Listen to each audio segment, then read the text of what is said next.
কোনো ব্যক্তির যদি পাহাড়ের সমান ঋণ থাকে, এই দোয়া যদি আমল করে আল্লাহ পাক ওই ঋণও শোধ করে দিবেন ইনশাআল্লাহ। রিজিক তো বাড়বেই ইনশাআল্লাহ, আপনার যত ঋণ আছে ইনশাআল্লাহ আল্লাহ পাক শোধ করে দিবেন। বিশ্বাস করলেন না? এই দোয়া শিখাই দিচ্ছি, এই জন্য আমাকে হাদিয়া দেওয়া দরকার, স্পেশালি আমাকে এখন হাদিয়া দেওয়া দরকার। এটা গুরুত্বপূর্ণ দোয়া শিখাই দিচ্ছি। আর ঋণ কেমন জানেন? ওই যে এখন মানুষ ঋণ নিচ্ছে 1 কোটি টাকা ব্যাংক থেকে, 2 কোটি টাকা ব্যাংক থেকে, হ্যাঁ, কত বছর, 10 বছরের জন্য, 20 বছরের জন্য বাড়ি করছে, তাই না? তার ধারণা এমন যে সে মারা গেলে তার ঋণটা কেউ না কেউ শোধ করে দিবে, তাই তো? আর আল্লাহর রসুল কি বলছেন দেখেন, একজন মারা গেছেন, নবী সাল্লাল্লাহু আলাইহি ওয়াসাল্লামের সময় একজন মারা গেছেন। তো নবী করিম সাল্লাল্লাহু আলাইহি ওয়াসাল্লাম বলছেন, এই ব্যক্তির কি কোনো ঋণ আছে? একজন সাহাবী বলেন, হ্যাঁ ইয়া রাসূলুল্লাহ, তো ঋণ আছে। নবীজি বললেন, তোমরা ওর জানাজা পড়ো, আমাকে ডেকো না। তোমরা ওর জানাজা পড়ে নাও, আমি জানাজা পড়তে চাচ্ছি না। আমি এখন কেমন করে আপনাকে বুঝাবো ঋণ কত ভয়ঙ্কর জিনিস। আপনি যে ব্যাংক থেকে 3-4 কোটি টাকার লোন নিয়ে রাখছেন, লাখ লাখ টাকা লোন নিয়ে বসে আছেন, দিব্যি সুখে বসে আছেন, এমন চিন্তায় যে আপনার মৌত হবে না। আর নবী সাল্লাল্লাহু আলাইহি ওয়াসাল্লামের সময়ে একজন মারা যাচ্ছেন, তিনি বলছেন তোমরা জানাজা পড়ে নাও, আমি জানাজা পড়তে চাচ্ছি না। মানে ঋণগ্রস্ত ব্যক্তির জানাজাও তিনি পড়তেন না। তারপরে একজন এসে বললেন, ইয়া রাসূলুল্লাহ, আমি তার ঋণ শোধ করে দিব, তার যা ঋণ আছে আমি শোধ করে দিব। তখন নবী এসে জানাজা পড়লেন সাল্লাল্লাহু আলাইহি ওয়াসাল্লাম। তা আপনার এই কোটি কোটি টাকা ঋণ শোধ করার লোক তো রেডি আছে নাকি? আছে না? সমস্যা নেই, আপনার জানাজা পড়া হবে। কারণ হুজুরকে আপনি 5,000 টাকা দিবেন, হুজুর জানাজা পড়াই দিবে, কোনো সমস্যা নেই। তারপরে আপনার মিলাদও হবে, আপনার একটা বড়সড় দোয়াও হবে ইনশাআল্লাহ। কিন্তু আল্লাহ পাক বলেছেন যে শহীদ, আল্লাহর পথে যুদ্ধ করে শহীদ হয়েছে, এই ব্যক্তির আত্মাও ঝুলে থাকে যতক্ষণ পর্যন্ত না তার ঋণটা শোধ করা হয়। এবার বলেন আমি কি বুঝাবো আপনাকে? আর কিছু বলতে হবে? তো এখন সেই দোয়া শিখাচ্ছি আপনাদেরকে, যে দোয়া শিখলে আপনারা ঋণ থেকে বাঁচবেন ইনশাআল্লাহ। কত দিবেন বলেন? হ্যাঁ, এই তো, শুকরিয়া। দোয়া করবেন যেন আল্লাহ পাকের দিনটাকে আল্লাহর জমিনে প্রতিষ্ঠা করতে পারি। আমার সাথে বলেন, দোয়াটা হচ্ছে আল্লাহুম্মা ইকফিনি বিহালালিকা আন হারামিকা ওয়া আগনিনি বিফদলিকা আম্মান সিওয়াকা। এই দোয়াটা ছোট না, এটা মুখস্থ করবেন, সেজদায় পড়বেন, নামাজের সেজদায় পড়বেন, আত্তাহিয়াতু দরুদ শেষ তারপরে পড়বেন, নামাজ শেষে হাত তুলে করবেন, যখন তখন শেষ রাতটা করবেন। ইনশাআল্লাহ দেখবেন আপনার ঋণ বলতে কিছু থাকবে না ইনশাআল্লাহ।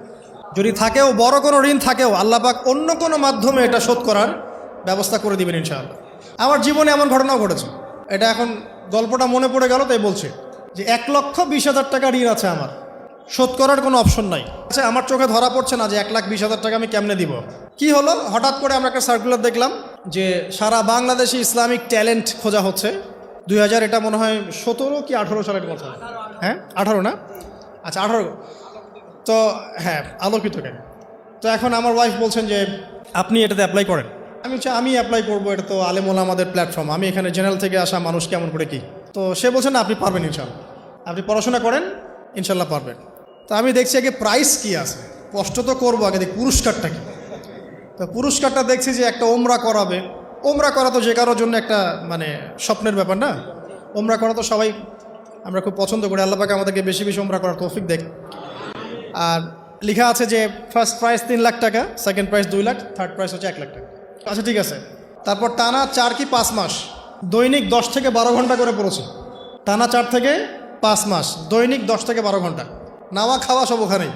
আর যতটা সহজ মনে করছেন, আসলে কিন্তু প্রতিযোগিতা অত সহজ নয়। আসলে যে কোনো জায়গা থেকে প্রশ্ন আসতে পারে, আকিদা, সিরাত, ইতিহাস, এটা ওইটা, অনেক টপিক, প্রায় 36টা বিভাগ আছে। তো আলহামদুলিল্লাহ কিভাবে জানি আস্তে আস্তে উঠতে পারলাম। গিয়ে দেখলাম যে হ্যাঁ, টিভি রাউন্ডে চলে গেছি।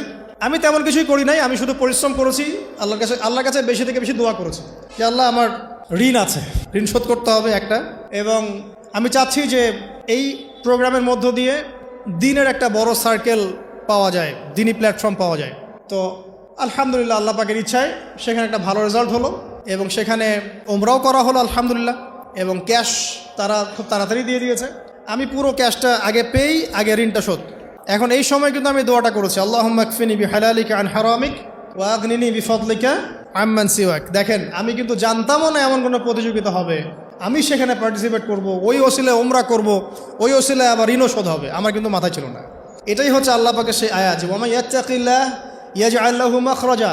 আল্লাহ পাককে যে ভয় করবে, আল্লাহ পাক তার জন্য রাস্তা খুলে দিবেন ইনশাআল্লাহ। ওয়ারযুকুহু মিন হাইসু লা ইয়াহতাসিব, এবং এমন উৎস থেকে আল্লাহ পাক রিজিক দিবেন যেটা সে কল্পনাও করতে পারে না। এটা আল্লাহ পাক তাওয়াক্কুল রাখেন জাস্ট। ওই ইসমাঈল আলাইহিস সালামের মায়ের মতো হাজরা আলাইহিস সালাম ইব্রাহিম আলাইহিস সালামকে বলছেন, আপনি আমাকে এখানে ছেড়ে যাচ্ছেন কি জন্যে? ইব্রাহিম বলছেন আল্লাহর আদেশে। তখন তিনি বলছেন, তাহলে আল্লাহ আমাকে ফেলে দিবেন ইনশাআল্লাহ।